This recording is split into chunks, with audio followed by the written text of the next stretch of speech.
নমস্কার বন্ধুরা, আজ আমি আপনাদের একটি জাতকের গল্প পড়ে শোনাবো। গল্পটির নাম কালকর্ণী জাতক। পুরাকালে বারাণসীর রাজা ব্রহ্মদত্তের রাজত্বকালে বোধিসত্ত্ব নগরের একজন শ্রেষ্ঠী ছিলেন। তিনি দানশীল ছিলেন এবং সর্বদা শীল রক্ষা করে চলতেন। তার স্ত্রী, পুত্রকন্যা, দাস দাসী সকলেই পঞ্চশীল পালন করতেন। একদিন বোধিসত্ত্ব ভাবলেন, আমার চেয়ে বেশি শুদ্ধ চরিত্র কোনো ব্যক্তি এলে তাকে আমার ব্যবহৃত কোনো দ্রব্য দেওয়া উচিত হবে না। তাই তিনি বৈঠকখানা ঘরে একটি নতুন পালঙ্ক ও শয্যা প্রস্তুত করে রাখলেন। তাকে লোকে সূচি পরিবার সৃষ্টি বলতো। এই সময় স্বর্গের চতুর মহারাজদের অন্যতম মহারাজ বিরূপাক্ষের কন্যা কালকর্ণী এবং আর এক মহারাজ ধৃতরাষ্ট্রের কন্যা শ্রী অনবতপ্ত নামক হ্রদে দেবদুহিতা তীর্থে স্নান ও জলকেলি করবার জন্য মাল্য হাতে যান। কে আগে স্নান করবে তা নিয়ে দুজনেই কলহ করতে থাকেন। কালকর্ণী বললেন, আমি জগৎ শাসন করি, অতএব আমি আগে স্নান করব। শ্রী বললেন, আমি মহারাজদের ঐশ্বর্য লাভের পথ বলে দিই, অতএব আমি আগে স্নান করব। এই বিবাদের মীমাংসার জন্য তারা দুজনে তাদের পিতাদের কাছে গেলেন, কিন্তু বিরূপাক্ষ ও ধৃতরাষ্ট্র দুজনেই বললেন, আমরা এই বিবাদের মীমাংসা করতে পারবো না। তারা বিরাদ ও বৈশ্রবণের উপর বিচারের ভার দিলেন, কিন্তু তারাও বিচার করতে না পেরে দেবরাজ শক্রের কাছে তাদের পাঠিয়ে দিলেন। সব কথা শুনে শক্র বললেন, এই দুজন আমার অনুচরদের কন্যা, আমি এই বিবাদের বিচার করতে পারি না। বারাণসী নগরে সূচি পরিবার নামে এক শ্রেষ্ঠী আছেন।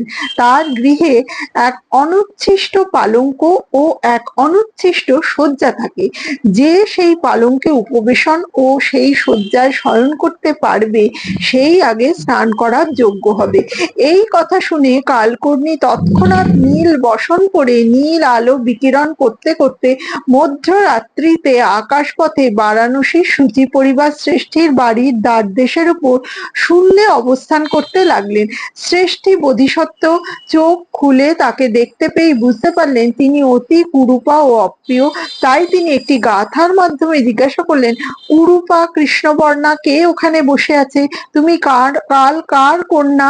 কালকর্ণী বললেন, আমি বিরূপাক্ষ কন্যা, নাম কালকর্ণী। আমি অহংকারী ও উগ্রচণ্ডা।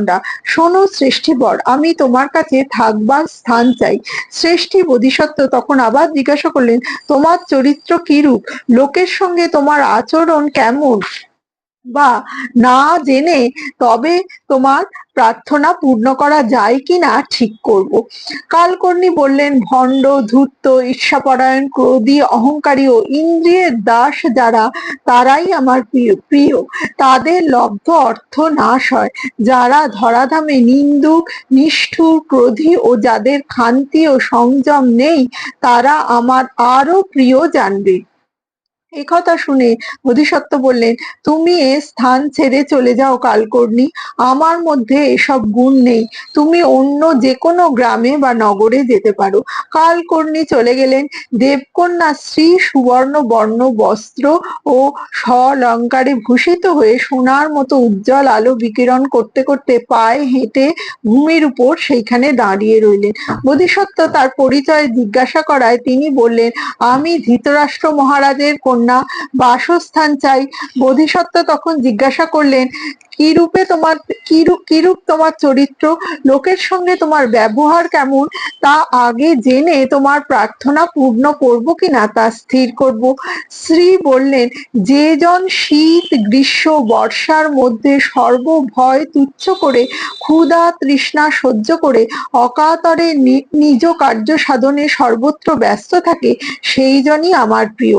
যে ব্যক্তি ত্যাগী, অক্রোধী, কুটিলতা জানে না, মৈত্রী ভাবে সর্বত্র পূর্ণ, যে সাধুভাবে সৎপথে ধর্ম, অর্থ, কাম অর্জন করে, যে ঐশ্বর্য মধ্যে কখনো মত্ত হয় না, আমি তারই ঘরে বসতি করি।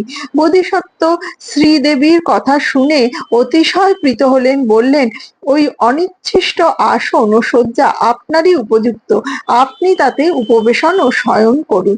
শ্রী সেই রাত্রি শ্রেষ্ঠীর গৃহে থেকে পরদিন দেবলোকে ফিরে গেলেন। শ্রীদেবী শ্রেষ্ঠীর গৃহে যে শয্যায় শয়ন করেছিলেন সেই শয্যার নাম হয় শ্রী শয়ন।